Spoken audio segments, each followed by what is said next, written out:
성도 여러분들은 솔로몬 왕에 대한 어떠한 인상을 가지고 계십니까? 우리가 어린 시절 주일학교 때 솔로몬 왕에 대한 들은 설교 말씀은 솔로몬이 하나님께 지혜를 구한 이야기와 그가 지혜롭게 재판한 이야기가 거의 전부입니다. 주일학교에서 솔로몬 왕에 대한 부정적인 말씀을 전하지 않습니다. 좋은 말씀 위주로만 전합니다. 그래서 우리는 솔로몬 왕에 대해서 좀 피상적으로 알고 있는 부분도 있습니다. 솔로몬 왕에 대한 애매하고도 긍정적인 인상이 남아 있습니다.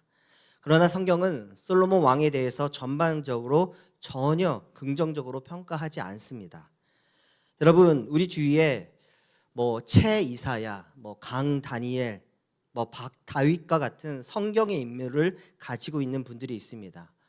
목회자들 중에도 영어 이름으로 데이비드 킴, 데이비드 조, 다윗의 이름을 영어로 바꿔서 자신의 이름으로 하는 분들이 있습니다.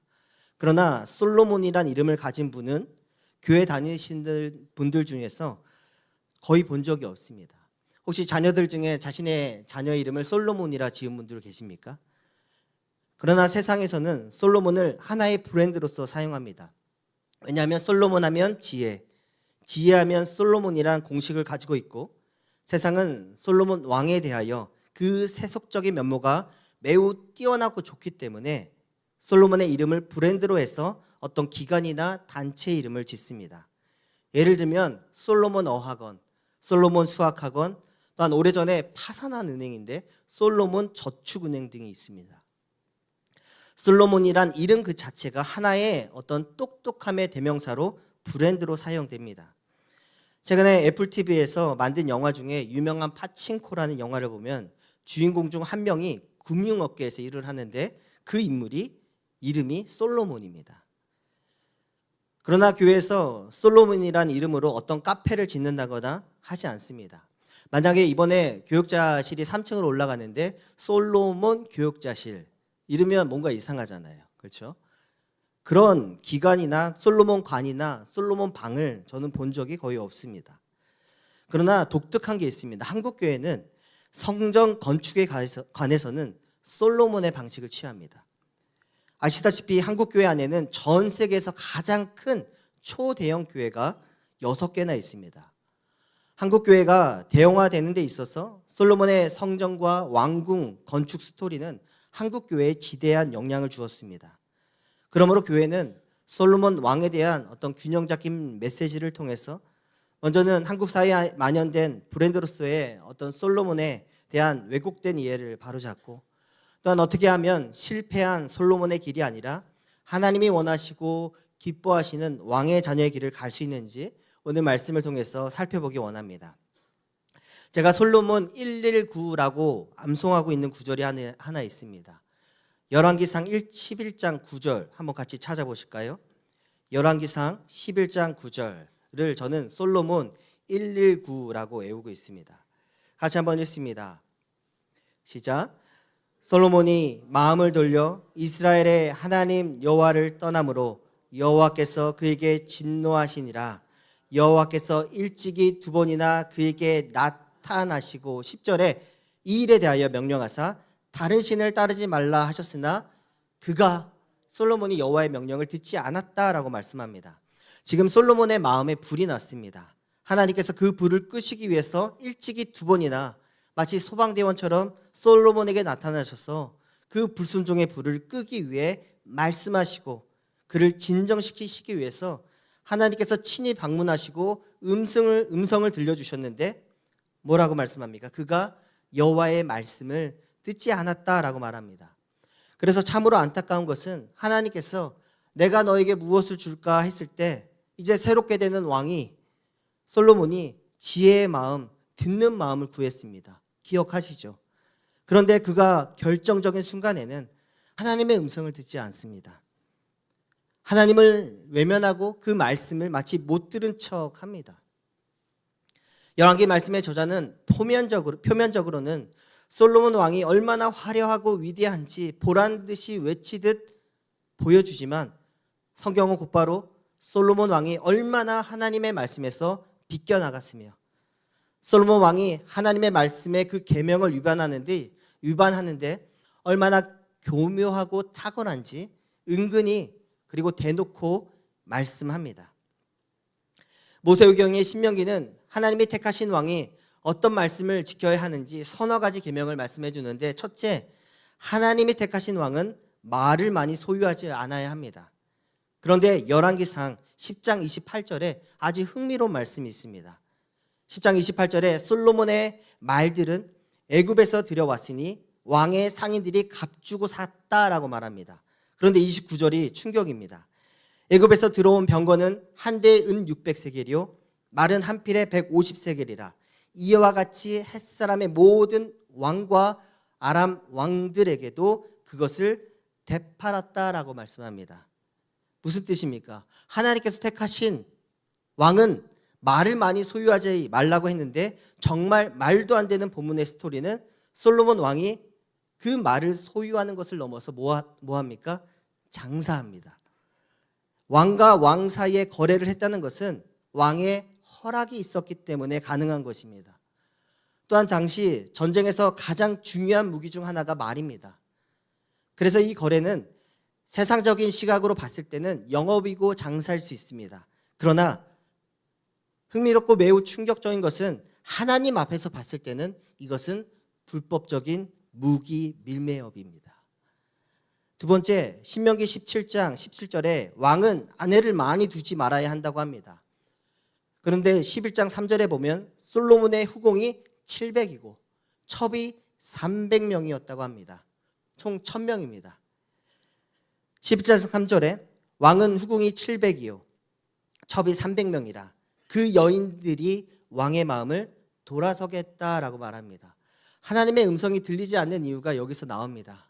세상에 그 여인들의 말이 자신을 너무나 달콤하게 하니까 하나님의 음성이 1000명 중 플러스 하나인 겁니다. 들리지가 않는 것입니다. 그리고 아내가 많다는 것은 사실 곧 아내가 없다는 것을 뜻합니다. 저는 섬기는 신이 많습니다. 이것은 무슨 뜻입니까? 제대로 섬기는 신이 한 명도 하나도 없다는 뜻입니다. 저에게는 아내가 하나 있습니다. 감사하지요.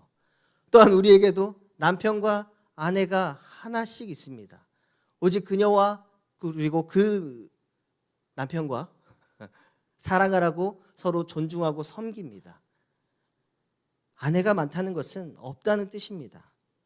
세 번째로 신명기에 보면은 은과 금은 선택받은 왕은 많이 쌓아두지 말라고 합니다. 그런데 10장 14절 이하에 보면은 솔로몬이 많은 은과 금을 쌓았다고 기록합니다. 그리고 무기 밀매업을 하면서 그 거래를 은으로 했죠. 은과 금을 많이 쌓아두지 말라는 것은 무슨 뜻입니까? 자신을 위해 사용하지 말고 또한 그 물질을 하나님의 나라와 백성들을 위해서 사용하라는 뜻입니다. 그런데 솔로몬은 그 은과 금을 가지고 자신들의 아내를 위하여 왕궁을 짓는 일에 매진합니다. 그리고 왕궁을 짓는 일에 매진하는 동안 그 왕궁을 짓고 노역하는 그들에게 임금이 체불됩니다. 임금을 주지 않고 부려먹습니다. 이처럼 솔로몬이 주도하는 건축에는 심각한 모순과 문제점이 있다는 것을 성경은 분명하게 우리에게 말씀합니다. 성전 건축이 얼마나 중요합니까? 이런 중요한 하나님의 사업에 솔로몬은 성전 건축을 하는 동시에 왕궁을 동시에 함께 건축합니다. 성전 건축은 7년이 걸립니다. 이것도 굉장히 오래 걸린 것입니다. 그리고 성전 건축의 중요한 재료 중에 하나가 성경에서 중요하게 다루는 자재 중에 하나가 백향목입니다. 성전 건축에 있어서 그 자재가 성전 중간 백향목이 적재적소에 배치가 아주 잘 되어서 성전을 건축합니다. 왜냐하면 백향목이 그만큼 귀하고 값비싼 재료였기 때문입니다. 그런데 솔로몬이 자신의 궁궐을 지을 때는, 또한 후궁들을 위해서 궁궐을 지을 때는 백향목을 곳곳에 잔뜩 갑니다. 적재적소가 아니라 그냥 다 갖다 붓습니다. 그만큼 자신의 궁궐과 아내들을 위한 궁궐을 지을 때는 더 신경 쓰고 더 공을 들였고 무려 13년이 걸립니다. 성전보다 2배 이상을 더 투자해서 만듭니다. 그래서 우리는 성전 건축을 자세히 읽으려면 하나님께서 성막을 건축하신 것과 솔로몬이 성전을 건축한 것을 비교하면서 읽어야 합니다. 성막과 성전 건축에 중요한 세 가지 기준이 있습니다. 그 중에 하나가 건축에 있어서 하나님은 무슨 역할을 하셨는가, 즉 하나님은 어떤 생각을 가지고 맡기셨는가, 하나님의 디자인을 물어봐야 합니다. 그리고 다른 하나는 건축 관련해서 하나님의 백성들은 어떤 역할을 했는가입니다. 이는 하나님의 백성들의 그 정체성과 관련이 있기 때문입니다. 성막을 건축할 때는 모든 백성들이 자원해서 함께 했습니다. 그런데 성전과 그 후궁, 왕궁을 건축할 때는 자원이 아닙니다. 끌려 나와서 일하게 됩니다. 그리고 그 일한 대가도 받지 못하게 됩니다. 마지막 하나는 건축을 주도한 수련공들이 누구인지가 또한 중요합니다. 하나님의 일을 협업한 사람들이 누구인가 중요합니다. 사실 성막의 경우에는 하나님께서 직접 성막을 디자인하십니다. 그리고 그 디자인하신 내용을 모세에게 주십니다. 우리가 읽고 있는 모세오경이 그 다 설계의 내용입니다. 그리고 성막을 짓고 만드는 일에 사람도 하나님께서 직접 세우시고 직접 부르십니다. 하나님께서 친히 모든 것을 준비하시고 추진하신 것을 볼 수 있습니다. 출애굽기 36장 1절에 하나님이 사람을 세우셨는데 부살렐과 오홀리압이라고 합니다. 제가 한번 읽어드립니다. 그들은 마음이 지혜로운 사람 곧 여호와께서 지혜와 총명을 부으사 성소에 쓸 모든 일을 할 줄 알게 하신 자들은 모두 여호와께서 명령하신 대로 할 것이다 라고 말합니다. 부살렐과 오홀리압에게 여호와께서 지혜와 총명을 부으셨다라고 말씀합니다. 주의 성령을 부으셨다라고 말합니다. 그러나 솔로몬 성전을 자세히 들여다보면 시종일관 이 건축의 전체적인 디자인과 건축을 주도하는 것은 솔로몬입니다. 그래서 열왕기상을 읽으면서 주어를 다 솔로몬이라 이름을 넣고 읽어도 전혀 어색하지 않을 정도입니다. 솔로몬은 두루에서 온 2명의 가나안 사람들을 통해서 성전 건축을 주도합니다. 그중 한 사람이 오늘 본문의 14절입니다. 우리 14절 한번 같이 읽어보겠습니다. 시작.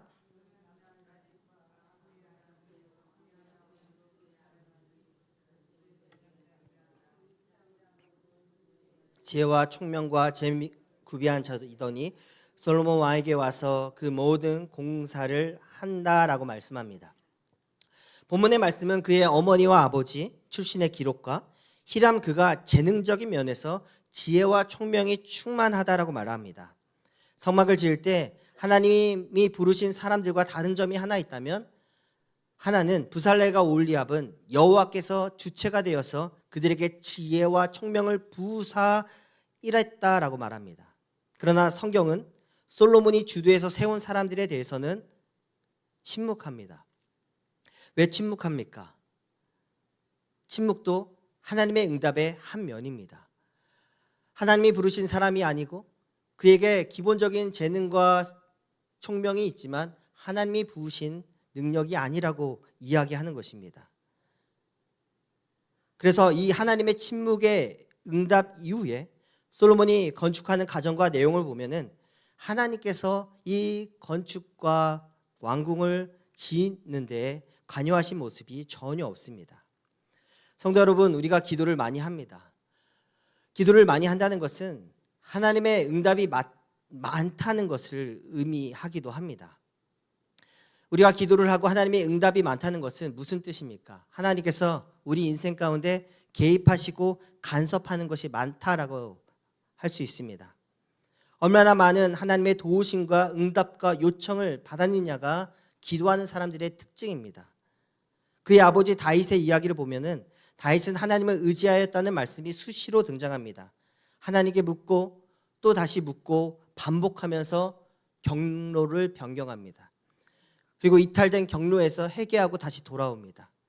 다시 돌아오고 반복하기를 다윗의 인생은 수도 없이 이어집니다.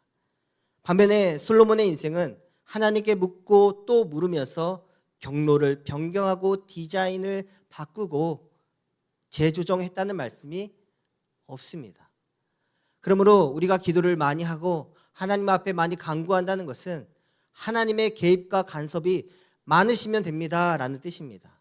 오늘 말씀을 통해서 또한 우리가 함께 기도하고 이 성전을 떠날 때 분명히 하나님의 음성과 하나님의 그 메시지가 솔로몬 119처럼 우리에게 임할 수 있습니다. 임하면 어떻게 해야 합니까? 그 다음은 순종입니다. 순종의 발걸음이 있어야 합니다. 그것이 하나님이 우리에게 원하시는 것입니다. 히람이 디자인한 유명한 기둥이 오늘 본문에 나옵니다. 야긴과 보아스입니다. 야긴은 그가 세우시리라 라는 뜻입니다. 보아스는 무슨 뜻입니까? 밑에 각주에 있듯이 그에게 능력이 있다라는 뜻입니다. 겉으로 봤을 때 야긴과 보아스의 뜻은 성경적인 의미가 맞습니다. 우리는 야긴을 세우고 보아스를 세워야 합니다. 그가 하나님이 세우시고 그에게 하나님에게 능력이 있다 고백할 수 있도록 어떤 구준모를 세우고 또한 인상적인 메시지를 주는 것 참 좋습니다. 그러나 야긴과 보아스, 이 디자인과 건축 양식은 이방 나라 사람들의 건축 양식입니다. 한번 깊이 생각해 보시기 바랍니다. 하나님이 디자인하시고 세우셨던 성막을 보면 어떤 구조물을 세우고 이름을 붙이고 의미를 부여하는 문화가 없습니다. 하나님은 그렇게 하지 않으셨습니다. 그러나 이방 나라는 건축물을 다 지은 후에 이 건축물을 호위하는 의미로 기둥을 세우고 그 기둥에 이름을 부여하고 의미를 부여했습니다. 이것이 이방 나라의 문화였습니다. 우리는 이 점을 꼭 기억해야 합니다. 어쨌든 히람의 능력은 탁월하고 정교했던 것 같습니다. 마지막 22절에 같이 한번 읽습니다. 시작. 그 두 기둥 꼭대기에는 백합화 형상이 있더라. 두 기둥의 공사가 끝나니라 말씀합니다. 야긴과 보아스 두 기둥 꼭대기에 백합화 형상을 새겨놓는 정교한 작업을 마친 후 성전의 공사가 다 끝난 것처럼 말씀합니다. 정말 그 위엄과 영광이 대단했을 것입니다. 그 돌 위에 맨 꼭대기 위에 정교하게 꽃의 형상을 넣는 그 모든 것들 탁월합니다. 그런데 예수님께서 공생의 기간에 산상수훈을 통해서 이때를 기억하며 꼭 집어 하신 말씀이 있습니다. 우리 성도들 중에도 이 말씀을 암송하고 기억하는 분들이 있을 것입니다. 마태복음 6장 28절에 또 너희가 어찌 의복을 위하여 염려하느냐 들의 백합화가 어떻게 자라는가 생각하여 보라. 수고도 아니하고 길쌈도 아니하느니라. 그러나 내가 너희에게 이르노니 솔로몬의 모든 영광으로도 입은 이 꽃 하나만 갖지 못한다라고 말합니다. 예수님이 말씀하신 이 말씀은 단지 옷과 의복에 대해서 하신 말씀이 아닙니다. 솔로몬의 모든 영광이 깃들었던 그 디자인과 건축 양식 전체를 비판하면서 하시는 말씀입니다. 솔로몬의 모든 영광으로도 입은 것이 우리가 길가에서 보는 그 꽃 하나만 갖지 못하다라고 말씀하시는 것입니다. 우리 예수님께서 어떤 말씀을 하고 싶으신 것입니까? 우리가 가지고 있던 세속적인 근심과 걱정과 염려의 모든 생각, 내가 가꾸고 지금 디자인하고 있는 양식들을 다 내려놓고 밖에 나가서 들의 백합화를 보라고 말씀하는 것입니다.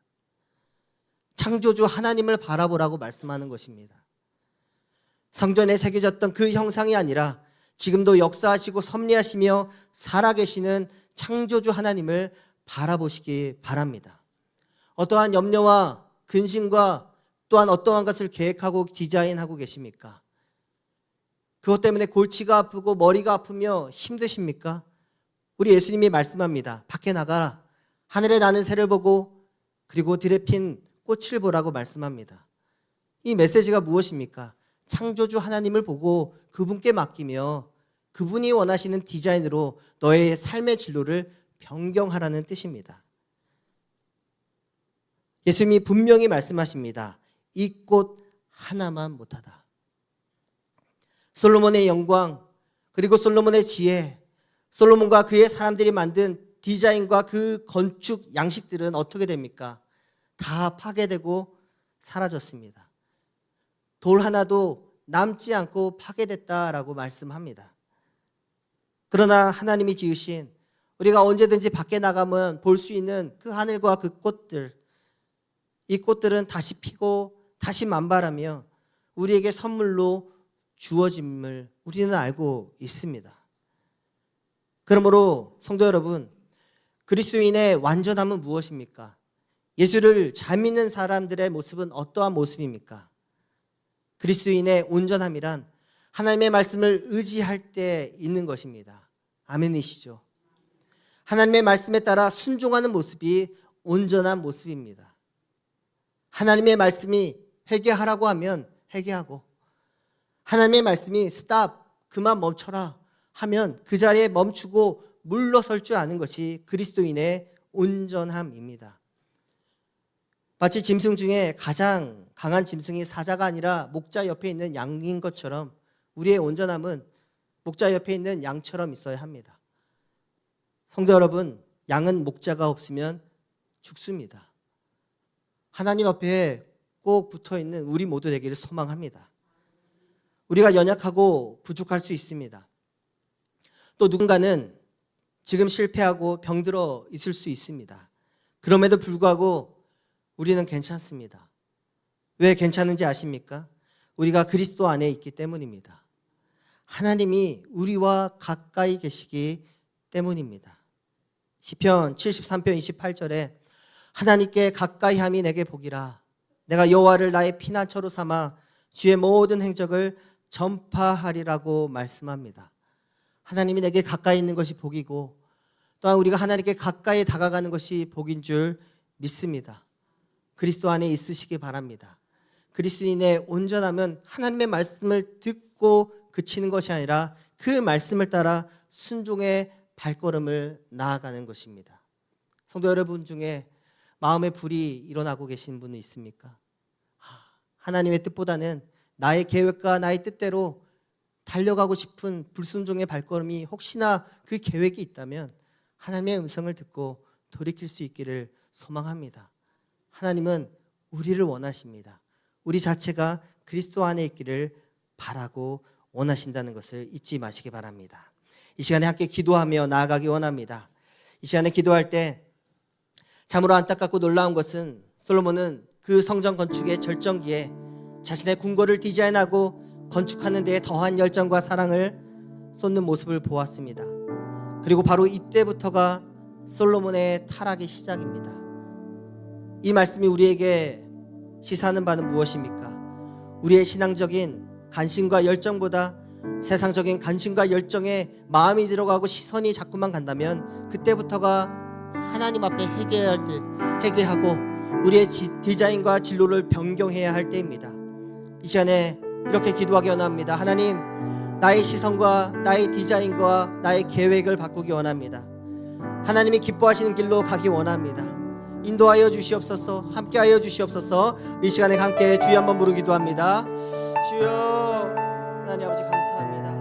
하나님 앞에 회개하며 우리의 디자인과 또한 우리의 진로의 아버지 모든 길들을 하나님이 기뻐하시는 길로 변경하고 나아가기 원합니다. 신앙에 대한 관심과 열정보다 세상에 대한 관심과 열정과 시선이 자꾸만 가는 모든 것들을 회개하고 하나님 앞에 돌아서기 원합니다. 우리의 길을 인도하여 주시고 우리의 생각을 지도하여 주시고 이끌어 주시옵소서. 이미 하나님께서 여러 번 우리에게 나타나셔서 그 길로 가지 말라, 그렇게 하지 말라 말씀하셨지만 혹시라도 우리가 순종하지 못하고 아버지 어그러진 길로 가고 있습니까?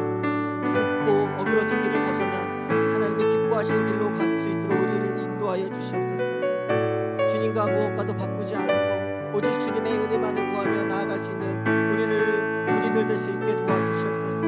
아버지여 도와주시옵소서.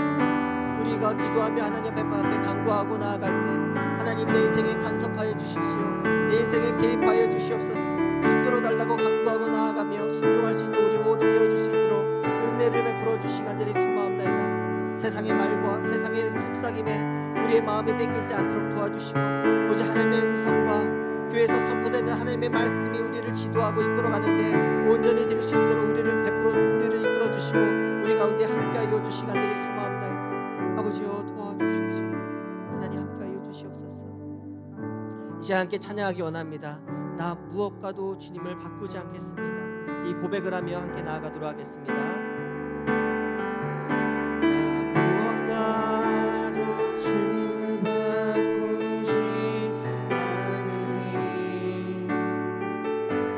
다른 어떤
시간에 기도하면 하나님, 나 무엇과도 주님을 바꾸지 않겠습니다.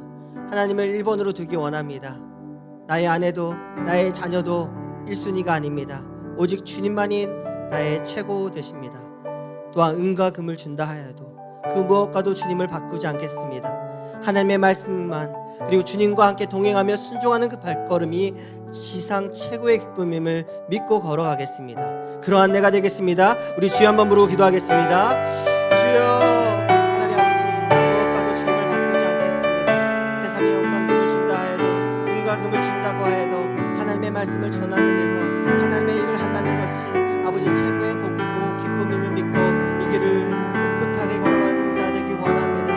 하나님만을 최우선순위로 두기 원합니다. 나의 아내도 나의 자녀도 아버지 또한 그 어떠한 세상의 가치관도 아버지 최우선순위에 두지 아니하고 하나님의 말씀을 쫓아 걸어가고 하나님과 동행하는 것이 최고의 기쁨임을 믿으며 아버지 살아갈 수 있길 원합니다. 하나님 은혜를 베풀어 주시고 인도하여 주시옵시고 함께하여 주시옵소서. 솔로몬은 지혜와 세상에 가질 수 없는 그 모든 것을 다 가졌지만은 하나님을 잃어버렸음을 보게 됩니다. 하나님을 잃지 않기 원합니다. 하나님과 동행하기 원합니다. 하나님만을 섬기기 원합니다. 세상의 그 어떤 가치관도 벗어버리기 원합니다. 하나님 말씀이 최우선순위를 두고 하나님의 말씀을 읽고 묵상하며 걸어가는 우리들 되어줄 수 있도록 도와주시옵소서. 지금이라도 혹시 불순종의 발걸음이 있다면 돌이켜 회개하여 하나님이 기뻐하시는 그 발걸음을 걸어갈 수 있는 우리 모든 성도들 다 되어줄 수 있도록 은혜를 베풀어 주시옵시고 하나님 함께하여 주시옵소서. 하나님 감사합니다. 은혜를 베풀어 주시옵소서. 마지막으로 한 번 더 기도합니다. 10월 우리 교회 이달의 말씀과 주제는 오직 하나님께 영광입니다. 가을에 피는 꽃과 지금 우리가 누리고 있는 이 공기도 다 하나님이 우리에게 주신 선물입니다. 하나님이 주셨고 주께서 창조하셨습니다. 10월 우리에게 주신 말씀대로 그리고 올 한 해의 마무리도 오직 하나님께 영광 돌리기 원합니다. 하나님, 우리의 인생과 우리의 장지교회가 하나님의 영광을 위하여 다른 박질할 수 있게 하여 주시옵소서. 우리 마지막으로 한 번 더 기도하며 나아갑니다. 하나님 감사합니다. 내 이름으로 불려지는 모든 자고 내가 내 영광을 위하여 창조한 자를 오게 하라. 내가 그를 지었고 내가 그를 만들었다 말씀하셨습니다. 하나님, 하나님의 영광을 위하여 우리를 창조하시고 우리를 이끄시고 이곳에 세워주심을 감사합니다.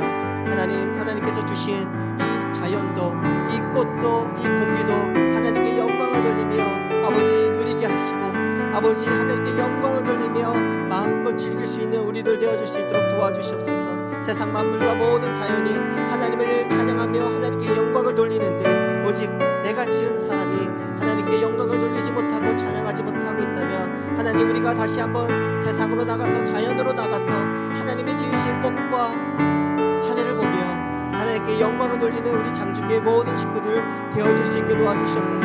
아름다운 가을 하늘 우리에게 허락해 주심을 감사합니다. 아름다운 이 자연을 허락해 주심을 감사합니다. 하나님, 이 꽃 하나만 갖지 못하다는 그 말씀을 기억하며 하나님이 주신 모든 것들을 통해서 하나님께 영광을 돌리고 나를 만드신 주님을 바라보며 하나님께 영광을 돌릴 수 있는 우리 되어줄 수 있도록 도와주시옵소서. 나를 지으시고 나를 만드시고 이곳에 심어주심을 감사합니다. 이곳에 자라게 하시고 이곳에서 거목이 되어줄 수 있는 우리 모두 되어줄 수 있도록 은혜를 베풀어 주시옵소서. 하나님 아버지, 언제 어떤 상황이건 주님 그 무엇과도 주님을 바꾸지 않기 원합니다. 이 고백이 우리 안에 있기 원하며 우리의 삶 가운데 그대로 DNA처럼 심겨지기 원합니다. 하나님의 통치 안에 거하며 오늘도 내일도 하나님과 신실하게 동행하며 순종하는 것이 너무 행복해서 걸어갈 수 있는 우리들 되게 하여 주시옵소서. 이 시간에 하나님께 헌금을 드렸습니다. 10월 새 달을 열어주신 하나님께 감사하다는 말씀드리며 하나님의 은혜와 은총이 온 가족 안에 또한 감사로 넘치게 해달라고 하나님께 기도 제목을 드리며 올려드렸습니다. 평강의 복을 더해 주시고 우리 모든 식구들, 장지교회 식구들 하나님의 평강과 또 하나님께 영광 돌리며 다른 박제라는 은혜가 넘치게 하실 줄 믿사오며 이 시간 주께서 명하신 기도를 믿음으로 고백하오니 하늘에 계신 우리 아버지여, 이름이 거룩히 여김을 받으시오며 나라가 임하시오며 뜻이 하늘에서 이루어진 것 같이 땅에서도 이루어지이다. 오늘 우리에게 일용할 양식을 주시었고 우리가 우리에게 죄 지은 자를 사하여 준 것 같이 우리 죄를 사하여 주시었고 우리를 시험에 들게 하지 마시옵고 다만 악에서 구하시옵소서. 나라와 권세와 영광의 아버지께 영원히 있사옵나이다.